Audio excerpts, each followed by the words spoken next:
If you click on this video, chances are that you are getting started on your VR development journey. Maybe you've already set up your first project, but before writing a single line of code, you are facing a lot of important decisions. What game engine to use, which VR headset to buy, how to code, the SDK that you need, and from being a VR developer for 5 years now, I know how confusing and demotivating this can be. And this is why I've decided to make this video right here, which will cover all of the fundamentals that you need from making your first project to becoming a more advanced VR developer. So I'm Valem and you are here on my second YouTube channel, Valem Tutorials, a channel dedicated to help you learn about VR development. So the first piece of advice that I can give you is to go down below and subscribe. This will be worth your time, I promise. But without further ado, let's get started.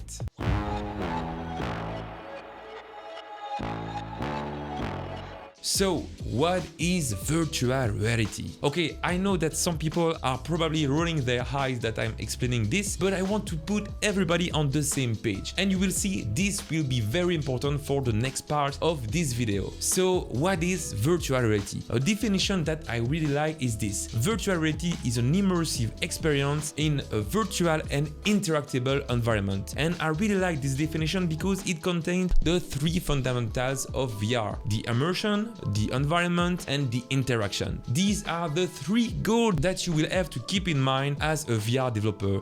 But how can we achieve them?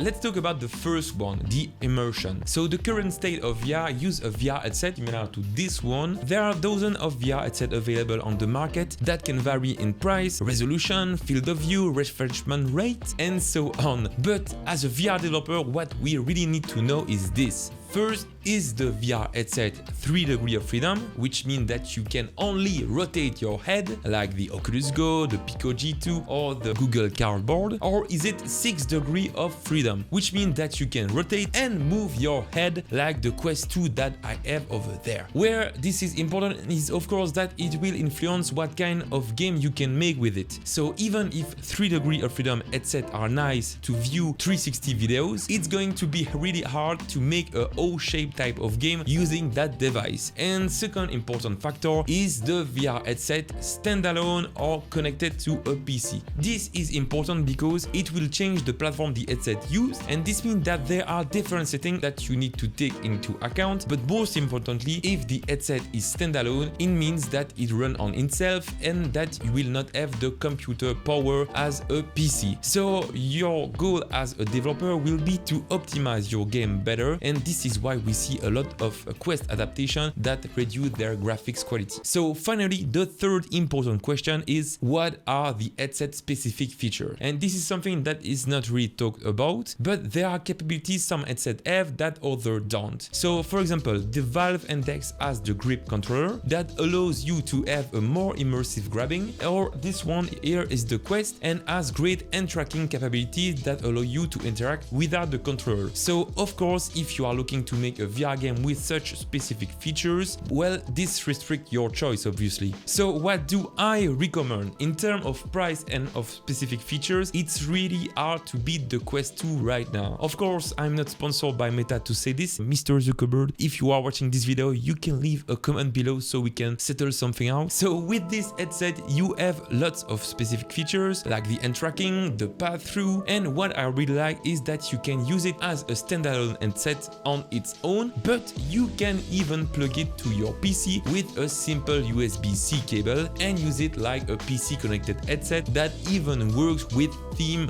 VR. So if you want to learn more about VR hardware and how to compare them, I will leave in the description below some great VR channel and this big Wikipedia page that will help you.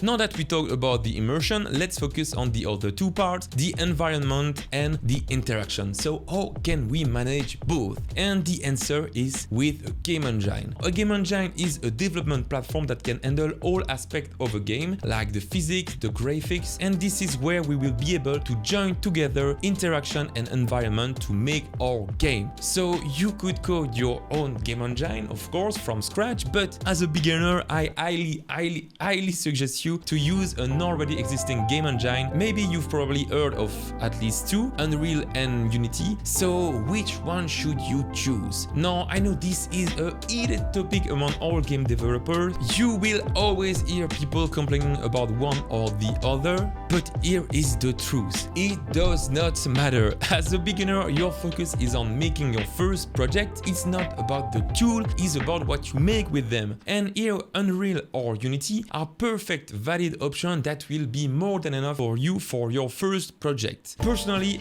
I use Unity for my personal project and for my tutorials here on this YouTube channel and on my main channel Valem. And what led me to this choice is simply the community. Unity has built a big community of developers and teachers, which I'm super proud to be part of.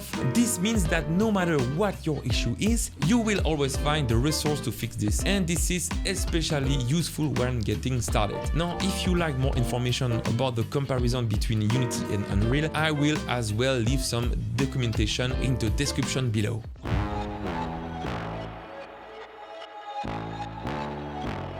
Now that we know how to manage all three fundamentals of VR development, we can finally get started. And as always, we could do everything from scratch, but fortunately for us, there are resources to speed up the development, the Software Development Toolkit, or SDK for short. So a SDK is a collection of tools to handle specifically your VR headset and its interaction. So for Unity, the official SDK are the Oculus integration, Steam VR, Unity XR Interaction Toolkit, and MRTK. There are also other SDK that are made from independent developers like VRTK, the VR Interaction Framework, Hurricane VR, AutoN, and so on. Now, in this video, we will only focus on the official SDK. But if you are interested to learn more about the other, let me know in the comment section below and I can cover it in a future episode. So let's do the comparison. The Oculus integration is a Meta/Oculus official SDK, and of course this SDK targets the Meta VR headset. It allows you to quickly set up a VR player with hand animation and contains implementation for the specific feature of the Quest headset like path-through, hand tracking, spatial anchor, or meta avatars. So this SDK is often updated, and something that I really enjoy lately is their new interaction SDK, which allow you to create some great interaction for both hand tracking and controller. So if you'd like to know more about it, I've made a recent tutorial series about it on this channel right here that will get you started. So next we have Steam VR. This is Valve official SDK, and early on it was one of my favorite SDK because it was tackling more advanced VR interaction like custom grabbing or this cool bow, and it had specific interaction for the Valve Knuckles controller. But unfortunately this SDK has not been updated for a while now, and I don't know if Valve is planning on keeping it alive. But if you are interested in learning about this SDK as well, I've made this tutorial series that will guide you through all of its amazing features. But next we have Unity own SDK, the Unity XR Toolkit. But in comparison to the other, the strength of the SDK is to be cross-platform. But what does it mean? It means that it has not the best advanced features. It really contains only the basic interaction like grabbing, teleportation, continuous movement, but the aim of this SDK is to work the same on all devices, which is a lot simpler, especially when you are getting started. Again, I made a big tutorial series about it, which you will be able to find direct link on the top right corner over there. And finally, we have the Mixed Reality Toolkit, or MRTK, which is Microsoft own SDK. So this SDK was designed as well for Microsoft devices like the HoloLens or the Windows Mixed Reality headset, but lately it has a new update that allows the SDK to work even with the Quest, which is great news. So this is the SDK that features the most advanced interaction in my opinion, which is really useful for more advanced developers. Now, I talked about this SDK not on YouTube this time, but in the two-part video on my Patreon, which is the place I use to tackle more advanced VR subject like this one. Now, the big question is, which SDK should you choose? So you might see me coming with this one, but what I recommend for beginners is the Unity XR Toolkit, because being a simple and cross-platform SDK makes it the perfect tool to get started. Even if it doesn't have all the interaction, it will be more than enough for your first project. And on the plus side, as it is Unity own SDK, you will be able to find lots of documentation about it, and you can rest assured that it will also work for future version of Unity.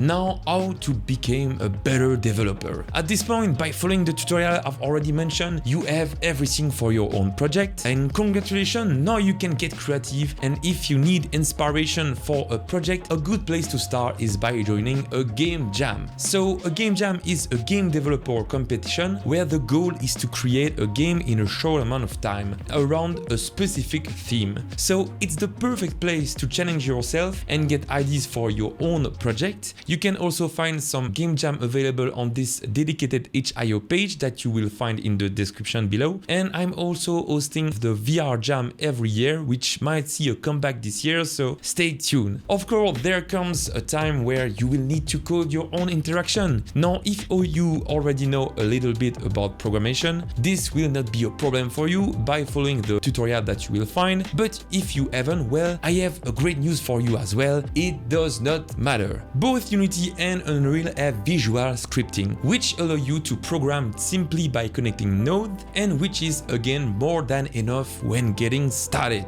So you are now a VR developer. You can set up a VR project and even make your own interaction. But how can you go further? Now, already we've talked about two direct improvements. You can learn about the other SDK to see how more interactions are made and the specific feature of each SDK that some VR headsets have, like hand tracking. And secondly, you can learn more about programming. By the way, for this one of my favorite tutorial series about C# is this tutorial series made by Brackeys. Now, there are of course other aspects of VR development that can make you a better developers, like for example basic mathematics, and here I highly recommend Freya Ulmer tutorial, which is a gold mine for that subject. 3D modeling is also very important to create your own 3D assets, and for this you've probably already heard about Blender, which is a free and open source 3D software, and where the Blender Guru YouTube channel will teach you everything you need to know. And for various aspects of game development, you will love both Brackeys video and the GDC talks that are also available for free on YouTube. Of course, you don't need to be an expert in all of these fields to make a VR game. That's really not the point, but this will help you broaden your understanding of how you can make them. At least that's what I felt it was for me. Now I want to finish this video by also talking about the other resources that might help you on this journey. There are obviously the official documentation of both Unity and Unreal, and for all the SDK that I mentioned, and you will be able to find a link to all of them in the description below. I know I am a bit biased, but if you are looking into more advanced interaction in VR, I post every month exclusive tutorials on my Patreon where I cover more advanced subjects like making a portal in VR, physics interaction with hand tracking, driving a car, and much more. And of course, this video will not be complete if I didn't talk about the other awesome VR creator that you can find on YouTube, such as Dilmer Valicilios, which makes video about both VR and AR and likes to present the newest SDK feature. There is VR with Andrew also, with using voice will guide you step by step to make your own VR interaction, or Justin P. Barnett, which goes really deep in explanation and covers cool projects like, for example, how to make your own gorilla tag movement in VR. So let's turn this video into the best starting place to anyone who is interested in VR development. I want you to comment about your own VR journey and what is the best tips that you have for beginners. Now, thank you for watching this video. I hope that it helped you in any way, and if it did, you can leave a like below. It really helps to promote this channel. Thank you again. See you soon. Bye bye.